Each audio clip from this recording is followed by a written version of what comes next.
हे ड्रेस बघून ना तुम्हाला समजलंच असेल की मी शॉपिंग करण्यासाठी आलेले आहे. याचं कारण थोडं वेगळंच होतं. कारण ना माझ्यासोबत 2 गोष्टी अशा घडल्या होत्या. ते सांगताना हसूही येतं आणि थोडं वाईटही वाटतं.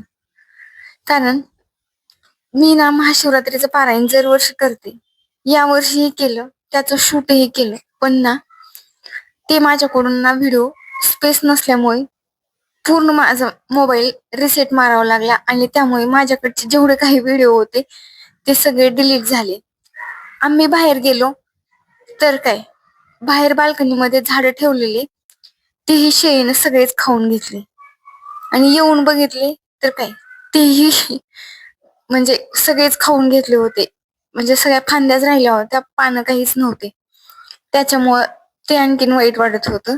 त्यामुळे हे मला म्हणे, की "चल, तुला चांगलं वाटण्यासाठी आज आपण शॉपिंग करण्यासाठी जाऊ." काय काय घेतलं ते नेक्स्ट व्हिडिओमध्ये नक्की सांगते. Bye bye.